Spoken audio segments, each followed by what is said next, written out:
आपको पता है बहुत सारे लोगों के सामने जब हम वर्ड बोलते हैं ना, सेवकाई, मिनिस्ट्री, तब उनके अंदर है ना सिर्फ एक ही बात मन में आती है, पुलपिट।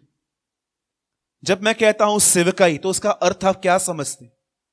कई लोग समझते हैं मिनिस्ट्री सिर्फ पास्टरिक मिनिस्ट्री होती है, एक मिनिस्ट्री होती है शिक्षा देने की, एक मिनिस्ट्री होती है कि हम गली गली जाके सुसमाचार सुनाएं, एक मिनिस्ट्री होती है कि कुछ लोग कलीसिया की मेषपाल करते हैं, हर चीज देखते हैं कौन सी कम है, क्या है, सफाई हो रही है नहीं हो रही है।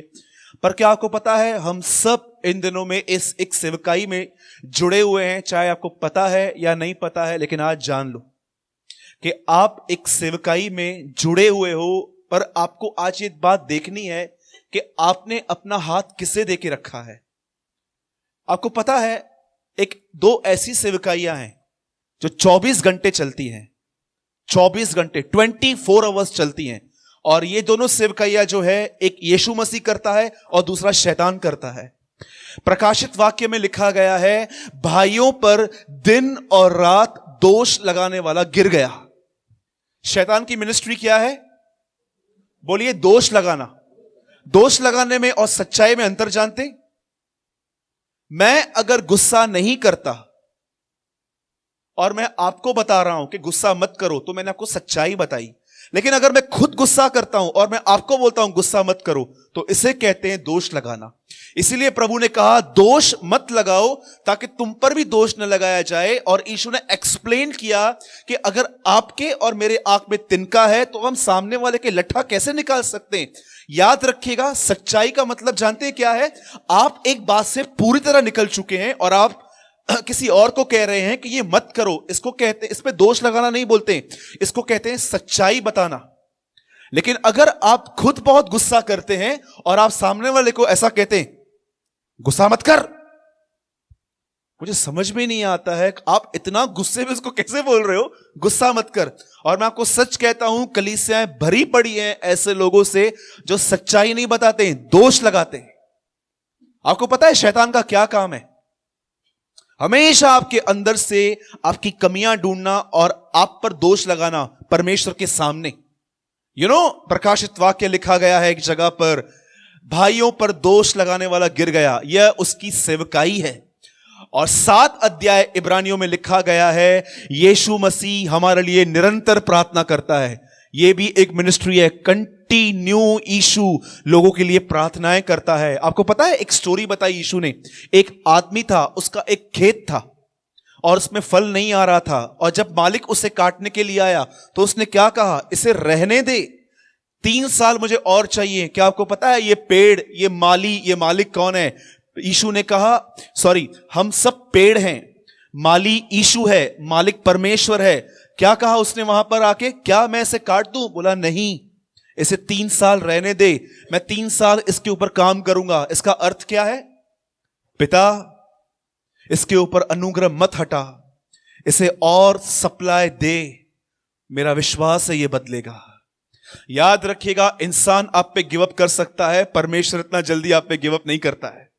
अब मैं आपसे एक बात पूछता हूं, आप इन दिनों में लोगों पर दोष लगा रहे हैं कि आप उनके लिए प्रेयर्स कर रहे हैं? बताइए, किसका हाथ आपने थामे हुए हैं? आप शैतान को बोल रहे हो, शैतान तू बढ़ आगे, मैं जानता हूं तू कभी कभी थक जाता है, मैं तेरा काम करूंगा, जब तू थक जाए दोष लगा लगा के, चिंता मत कर, वो काम मैं कंटिन्यू कर लूंगा वहां से। लेकिन एक लोग यीशु के लिए बोलते हैं, प्रभु आप तो प्रेयर कर रहे हैं, मैं भी प्रेयर करूंगा कलीसिया के लिए। किसको सपोर्ट कर रहे हैं आप? क्या आपको पता है आदम की पत्नी क्यों बनी? ताकि आदम की हेल्प करे। यीशु की दुल्हन क्यों बनी? ताकि वो यीशु की हेल्प करे। किस चीज में आप किसी पे हेल्प दोष लगाते हो? मुझे बताइए। कितना इजीली है। एक स्वर्गदूत भी जब वहां पर मूसा की बॉडी मांगने के लिए गया, क्या बोलता है उसको? बोलता है उसका बदन दे दे, वो नबी की बॉडी है। वो बोलता है नहीं दूंगा। उसने कोई झगड़ा नहीं किया। बाइबल कहती है वो वहां से चला आया, यह कह के प्रभु तुझे डांटे। मैं आपको सच कहता हूं, कभी एक दिन आराम से बैठ के देखो, आपको प्रभु बताएगा कि तूने कम से कम 200 लोगों पे दोष लगाए आज। मैंने लोगों को देखा है, इतना अननेसेसरी टॉक। किसी की शादी नहीं हो रही है, उसके लिए बोलते रहते हैं। मेरे को पता है इसकी शादी क्यों नहीं है, इसकी मां के साथ रहना पसंद कौन करेगा। मुझे एक बात बताइए, अगर इसकी शादी होगी तो आप पैसे दोगे? हां जी, मुझे बताइए कितने लोग पैसे देंगे उसको? किसी को जॉब नहीं मिलता है, आपको पता है ऐसे लास्ट टाइम इसका जॉब क्यों चला गया? ये चोर आदमी है, आपसे जॉब मांगा उसने। मेरे भाइयों और बहनों, जानो आप अननेसेसरी टॉक में अटक जाते हो और अपना अभिषेक गवाते हो। कभी भी आप ज्यादा बात करो, एक वचन हमेशा याद रखो, यीशु ने पतरस से कहा तू मेरा पीछा कर, यूहन्ना का क्या है वो खुद ही जानेगा। मैं आपसे पूछता हूं, आप अननेसेसरी किस किस के लिए बात करते हो? जरा पूछो अपने आप से। कितने लोगों ने दाऊद का यह वचन पढ़ा है, जब तक दुष्ट मेरे सामने है, हे यहोवा मुझे अपने मुंह की चौकसी करना सिखा। क्या आपको पता है, जब आप अकेले बैठते हो तो आप कुछ नहीं, लेकिन बहुत बार ऐसा होता है कि अधिक बकबक करने वाले आपके सामने बैठते हैं और आप भी बह जाते हैं उसमें, आपको पता तक नहीं चलता। मुझे एक बात बताइए, आपको कभी कभी लगता होगा ब्रदर अगर मैं नहीं बात करूंगा तो नाराज हो जाएंगे, मतलब परमेश्वर नाराज हो वो चलता है? हां, कितने लोगों ने सच्चाई और दोष में अंतर समझा आज? अगर मैं गुस्सा नहीं करता हूं और मैं दिनेश को बोलता हूं भाई गुस्सा मत कर, ये गलत है, तो ये मैं सच्चाई बता रहा हूं, लेकिन मैं खुद ही एंग्री बर्ड हूं और मैं इसको बोलता हूं भाई गुस्सा मत कर, इसको कहते हैं दोष लगाना। आपको पता है पतरस में क्या लिखा है? वे दूसरों को स्वतंत्र होने की प्रतिज्ञाएं देते हैं परंतु समय सड़न के गुलाम हैं। इन दिनों में इतने झूठे भविष्यवक्ता आए हैं, इतने झूठे भविष्यवक्ता, उनको प्रचार करने के लिए बोलो, पहले पहले पूछेंगे मेरा फीस क्या है, क्या मुझे मेरा फीस दोगे? प्रथम क्रमांक के पाखंडी चोर और डाकू प्रभु के घर में आके बैठ गए हैं। सच कहता हूं, चोर और डाकू जो प्रचार करने से पहले अपनी फीस बोलते हैं, मेरा फीस है इतना, हूं क्या मैं? मेरी प्रार्थना है कि परमेश्वर इन लोगों को नीचे लेकर आए और जाने कि प्रभु भोज के समय वो लोग क्या बोलते हैं रोटी तोड़ते समय, कि मैं टूटने के लिए तैयार हूं। Do you no? मैं आपसे पूछता हूं, सच बताइए, आप जितने भी यहां पर लोग हैं, किस सेवकाई से जुड़े हैं आप प्रभु यीशु की मदद कर रहे हैं कि परमेश्वर का राज्य आने पाए, कि आप शैतान को सपोर्ट कर रहे हैं कि उसका राज्य आए? कितने लोगों ने यह बात जानी है? प्रभु का नहीं शैतान का भी राज्य है यहां पर। कितने लोगों ने पढ़ा है प्रेरितों के काम में, जब अग्रिप्पा के सामने पौलुस खड़ा रहता है, क्या कहता है? मेरे पूर्वजों के परमेश्वर ने मुझे चुना ताकि मैं अंधकार के राज्य से लोगों को निकाल के ज्योति में ले आऊं। अंधकार का राज्य, there is a kingdom of darkness, बीमारी, बॉन्डेज, सब कुछ वहीं पर है। आज के बाद, आज आप डिसीजन लो, निर्णय लो, कभी भी आपसे कोई यहां वहां की बात करे ना, मैं आपको सच कहता हूं, चुप हो जाओ ताकि वो शर्मिंदा हो। और अगर उसके बाद भी बोलते हो ना, सीधा बोलो सिस्टर आपको याद है उस दिन भाई सूरज ने कुछ प्रचार किया था, आप भूल गए? मैं तो नहीं भूली हूं। दुख होगा ना, होने दो, अपने आप को भी बचाओ, उनको भी बचाओ। याद रखिए, कभी कभी ना बोलना सीखिए। एक परमेश्वर के दास थे, उसको किसी ने कहा कि एक पार्टी है और वो एक मसीह थे, और जानते हैं उन्होंने क्या किया? वो ना नहीं बोल पाए उनको, और जब वो वहां पर गए, जैसे वो वहां पर गए, वो पार्टी कैंसिल हो गई और वो घर में आए और प्रभु को बोला, प्रभु आप कितने महान हैं, पार्टी कैंसिल हो गई। प्रभु ने कहा, इस बार बचाया है, अगली बार ना बोलना सीख, मैं रोज रोज नहीं बचाऊंगा। कितने लोग नो बोलना सीखें? हां जी, ना बोलना सीखिए। जब भी आप देख रहे हो कि कोई आपको रॉन्ग टॉकिंग में ले रहा है, मैं आपको सच कहता हूं, आपके शब्द बहुत विवाद खड़ा कर सकते हैं कभी कभी। इसीलिए do you no Gandhi ji ने क्या कहा? बुरा बुरा बुरा, अगर आज होते तो क्या बोलते?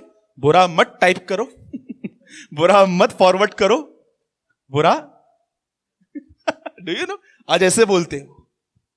इसलिए मैं आपसे रिक्वेस्ट करता हूं, आज के बाद कभी भी आप किसी के साथ बैठ रहे हो, यहां वहां की बात बोल रहे हैं, कुछ भी बोल रहे हैं किसी के लिए भी, वहां से यह कह के उठ जाओ, सिस्टर मुझे ऐसा लग रहा है हमारा मिलने का जो कारण है ना, पाप हो रहा है। अच्छा है आप अलग रहो, मुझे अलग रहने दो। जब तक आपको अपनी जुबान पे डिसिप्लिन नहीं होता है ना, प्लीज, नहीं तो मैं आपको सच कहता हूं, न्याय के दिन इन छोटी छोटी बातों की वजह से आपको खुदा के सामने शर्मिंदगी महसूस होगी। और आप जानते हो, आप अधिक निंदा किससे करते हो? बताओ। जिनसे आप रोज बात करते हो, डेली। Do you no? मैं जितने भी यहां पर लोग हैं, मैं जब उनसे बात करता हूं, लेकिन मुझे इतना पता है, अगर मैंने जिससे रोज बात की ना, मुझे उनसे बहुत संभल के बात करनी है, क्योंकि जिनसे आप रोज बात करोगे ना, मैं आपको लिख के देता हूं, वो और आप मिलके शैतान को बोलोगे तू थक गया है, 5-10 मिनट बैठ, शरबत वरबत पी के आ, हम लोग काम करते। Do you know? Please support lord Jesus Christ. Yeshu Masih को सपोर्ट करो। कलीसिया के लिए दुआएं करो। इन झूठे भविष्यवक्ताओं के लिए भी प्रार्थना करो, जो प्रार्थना पैसों से करते हैं, जो प्रार्थना के बाद आपको बोलते हैं मैं इतना दूर से आया हूं, मुझे पैसा तो दो। इनके लिए दुआ करो, या तो परमेश्वर इन्हें सुधारे, या परमेश्वर इनकी सेवकाई बंद करे। कहिए जोर से आमेन। आप समझे? बोलो, जहां पैसा वहां परमेश्वर नहीं है। बोलिए। आज आप किसी भी बिलीवर से पूछो, बताओ 2 शक्तियां कौन सी हैं, सब बोलेंगे God and devil. You know, परमेश्वर और शैतान। 2000 साल पहले यीशु से पूछते 2 शक्तियां कौन सी है, ही से गॉड एंड मनी, पैसा और परमेश्वर। और यीशु ने कहा कोई व्यक्ति पैसों की और उसकी सेवकाई साथ में नहीं कर सकता। यीशु ने यह नहीं कहा कि कोई नौकरी करके सेवकाई नहीं कर सकता। यीशु ने कहा कोई भी व्यक्ति पैसों की सेवा समझते, सेवा समझते, पूरी जान लगा देना उसके पीछे, वो नहीं कर सकते। बोलो यीशु मसीह की। कितने लोग मेरी बात समझे? ये तो बहुत हार्ड है ब्रदर। आप जानते हो क्यों हार्ड है? किस लिए हार्ड है? मैं समझता हूं ये बहुत आसान है, क्योंकि मैं और मेरे साथ बहुत सारे भाई बहन ये बिलीव करते हैं यहां पर कि पाप परमेश्वर के अनुग्रह के सामने बहुत कमजोर है। कितने लोग बिलीव करते हैं? Lift your hand. मैं बिलीव करता हूं पूरे हृदय से। और कभी भी आप पर भी शैतान दोष लगाए ना, बपतिस्मा लिया है उसके बाद भी चेंज नहीं हुआ है, उसको बोलो 1 मिनट रुक जा, 2 मिनट रुक, मेरे पास एक आंसर है तुझे देने के लिए। उसको बोलो 4 साल से मैं प्रभु में हूं, मूवी देखना बंद हो गया, फालतू चीजें बंद हो गई, ये बंद हो गई। 4 साल में मुझे परमेश्वर ने इतना बदला है, 14 साल के बाद तो पता नहीं मैं कहां रहूंगा। उसको ऐसा बोलो, नहीं तो आपको सिर्फ कंडेम करता रहेगा, तू ये है, तू वो है। अरे परमेश्वर ने इतना बदला है, वो आगे भी बदलेगा हमें। बोलो आमीन। क्यों नहीं बदलेगा? जरूर बदलेगा। सोचो आपके माँ बाप कितने खुश हैं। पहले आप घर से निकलते थे, वो लोग टेंशन में आते थे, पता नहीं कहां जाएगा, कब आएगा, है ना? बहुत सारे लोगों को पता है, आपके बच्चे निकलते थे, आप सोचते थे पता नहीं ये आएगा, किसकी खबर आएगी, पता नहीं क्या क्या हम सोचते थे, क्योंकि हमारे काम ही ऐसे थे। लेकिन आज आपको टेंशन है। आज आप में से कुछ माँ बाप यहां पर ऐसे बैठे हुए हैं कि आपका बच्चा रात को 2 बजे भी आए ना, आप उस पर शक नहीं करोगे। किसने आपको ये जीवन दिया? यीशु मसीह ने। It's Jesus. ठीक है।